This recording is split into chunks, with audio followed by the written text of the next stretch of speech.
I've had this coming since Sunday. I don't apologize it whatsoever.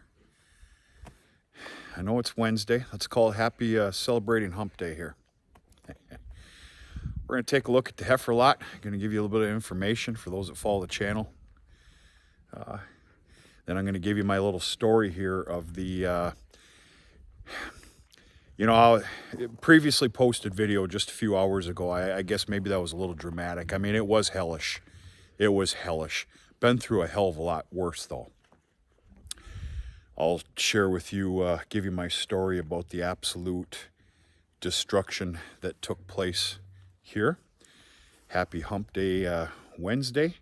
I believe it is the 12th of January. It's a little past 5 p.m.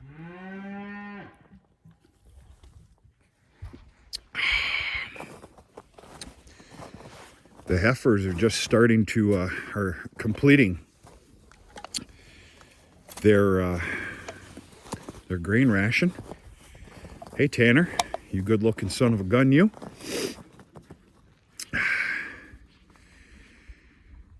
This group of girls, this is 29 obvious younger open heifers. Do they do fantastic on corn silage? You want to talk about a group of pigs.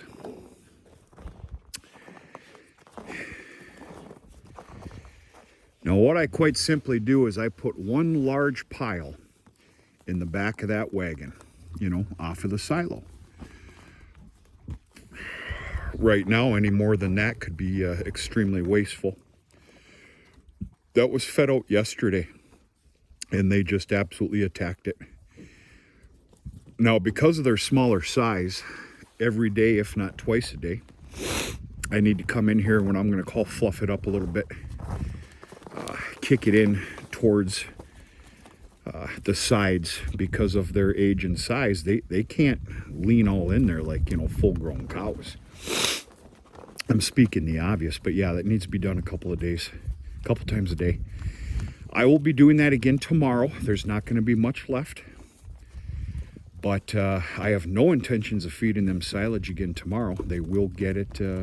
They will get another silage helping on Friday. They're doing pretty good, right? You good-looking son of a gun, you. You're staying on this farm. You ain't going anywhere. Neither are you. Neither are you, or you. I'd like to keep all of yous, but I can't do that. I'm sorry. Comes down to it, there's going to be probably 10 open heifers for sale come this spring. Now, with the cattle here, I can't hardly keep the rest of the 19, but I need to keep on with this trend that I've started. I need to keep some for, of course, the following year's bred heifer program. And of course, quite naturally, 10 of them will be this farm's replacement heifers, somewhere along those lines. They're doing real good. You can stop. Don't cough, please. We're gonna put that on the grain, right? You pot belly. That's a smaller red that I'm kind of taking a little bit of a gamble on because it's a full-on red. Yeah, there's a couple gambles out here. I've stated that 100 times. We'll see what happens. They're doing fantastic. Girls doing okay here? Huh? Where's my blind buddy?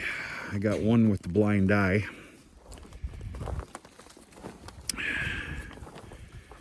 $11.47. I don't know. This is one of the later born kept back heifers here.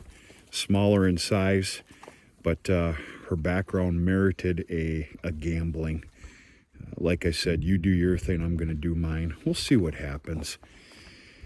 They're currently still just getting the second crop pure hay, pure grass hay, and they're doing real good on it. I stated before, I don't know if you can make much sense of this, but we flirted with a couple of droughts here this summer. Even though this is supposed to be top of the line pure grass hay, second crop, there's not much taste to it, and you can see that with how they're taking it in. They're doing a good job, but I've got like 3 more bales, maybe 4 or 5 of these, and I'm kind of looking to finish them up. So they're going to stay on it. They're doing fine. They're getting their corn silage too, so they're okay. Hey, you scruffy son of a gun, you.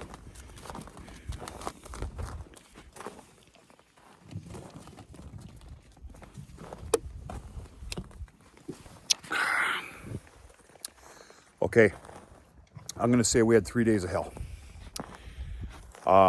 It started Sunday.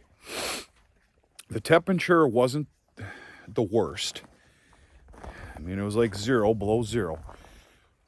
The wind was god awful. I fed corn silage, and of course, we're talking Sunday morning. I did a video on Sunday morning. Excuse me. I shouldn't have even attempted to fill up that wagon of corn silage. I only did half the wagon because I was losing half my corn silage in the wind. Sunday was a bear. And later that evening, earlier, I'm talking like 4 or 5 o'clock, it got insane with temperature and wind chill factor. So everything got kind of doubled up, so to speak. Let's talk about the barn. I could probably do this video inside the barn in the milk house. I just don't care to. Okay, the milk house, I'm going to call that the business end of this farm.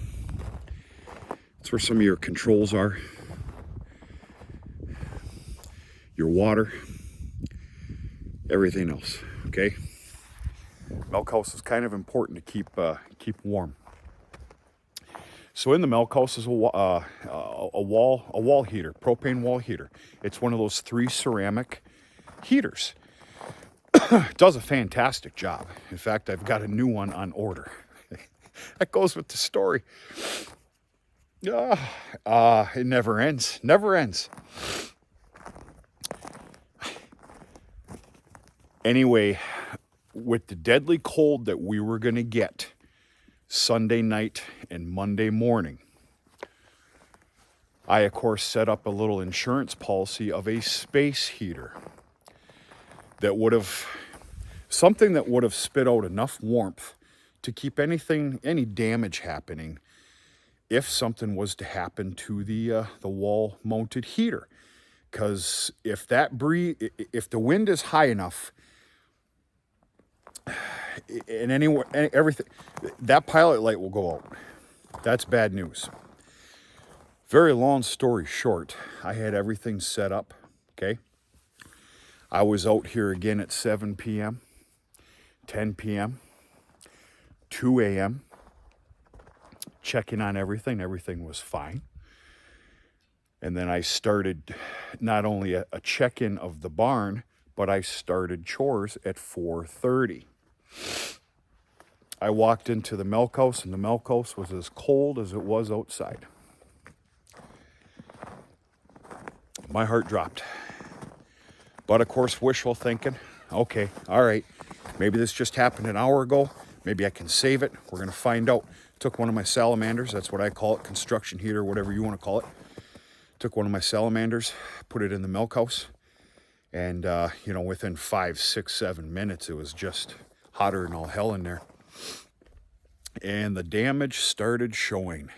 Water spraying everywhere. Breaks everywhere.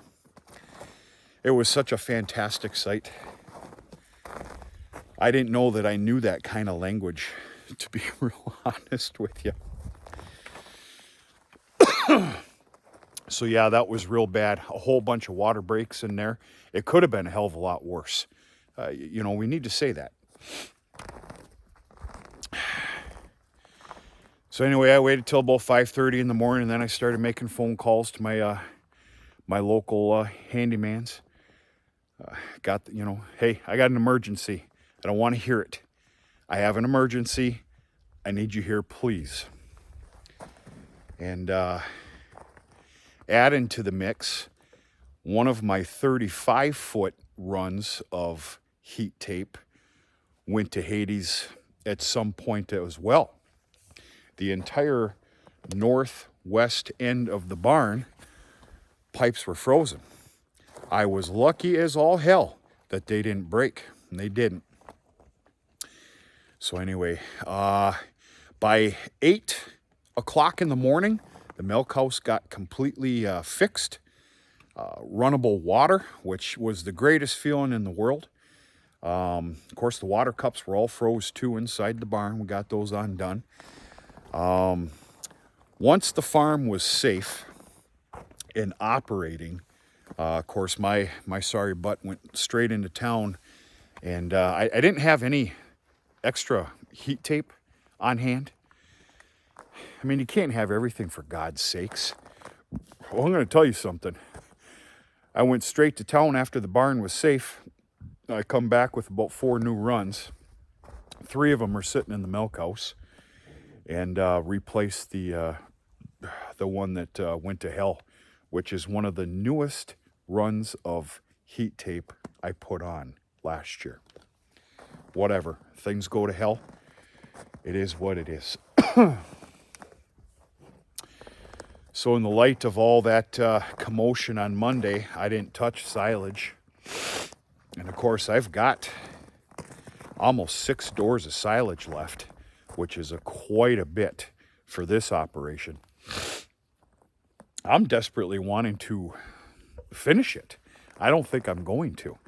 I didn't feed silage, of course, because of all the ruckus, and plus the wind was god-awful nasty on Monday. Monday was a son of a bitch. There it is. There's the real words. But anyway, we made it through it.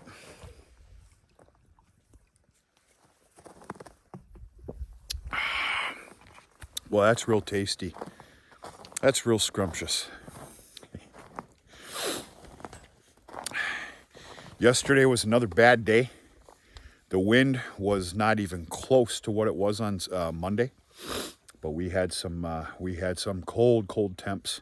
If I'm not mistaken, it was I think it was 8 below. I think wind chill stated 13 below, 14 below yesterday morning. But everything's in order. Everybody's okay. The farm's okay now. It was just a maddening ordeal.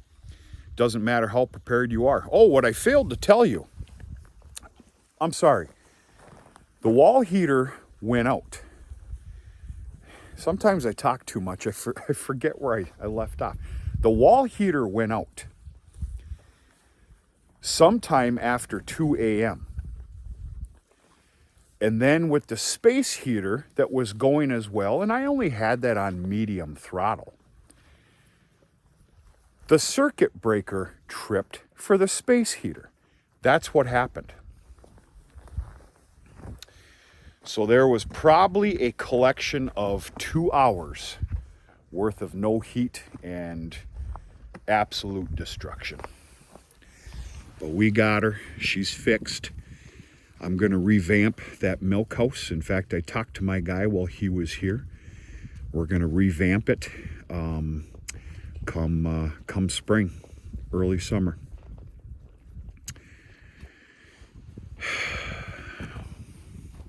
Full on silage day today for the cows.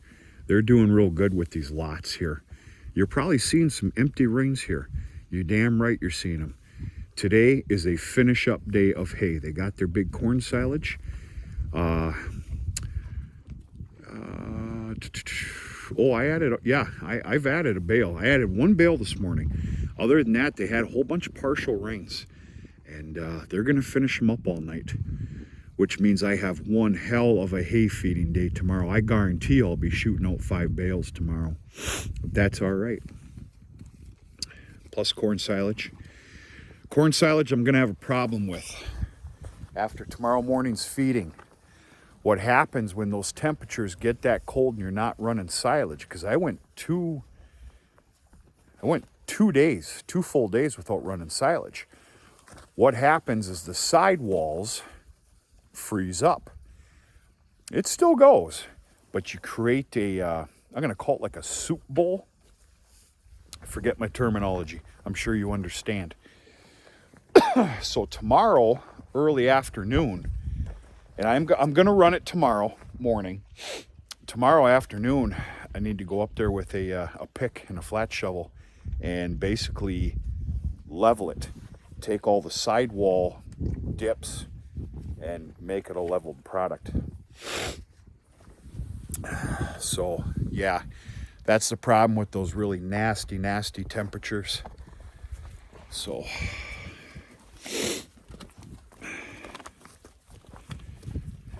hey, big pig. Huh? What are you curious about? You're not sure? All right.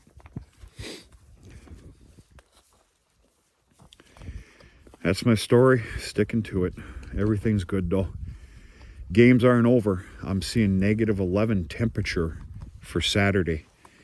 I didn't dig into it enough to see what wind chill may or may not be. Of course, I stated on a previous video, wind chill is very high in my book. I say that because for a lot of people it's not. I don't understand that, and I'm not going to get into it. But yeah, -11 for Saturday. We'll see what happens. Oh.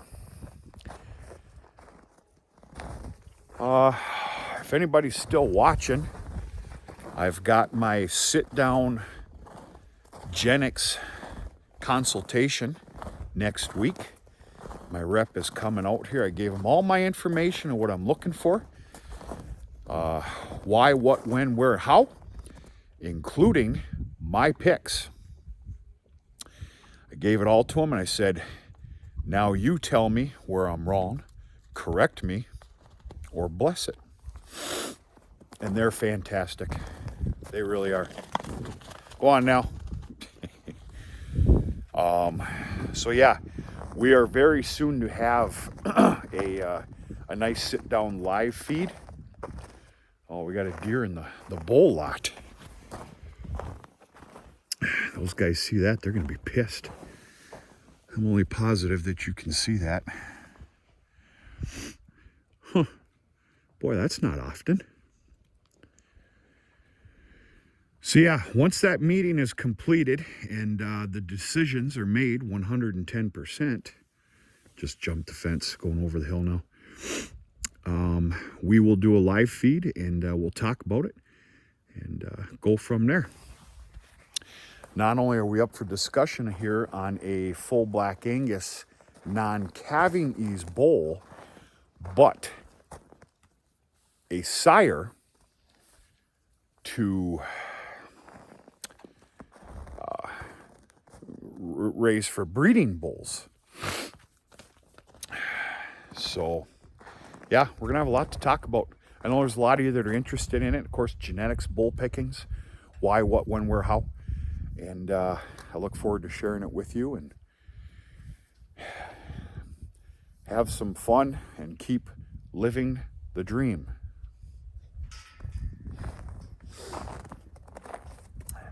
And we're embarking on tax season. I probably need to shut this video down. And yeah, I actually got a lot to do here this evening. A couple things to do before she gets all dark out. And then I got a bunch of paperwork going on here this evening. Efforts outside this farm are tripling down, which is a good thing.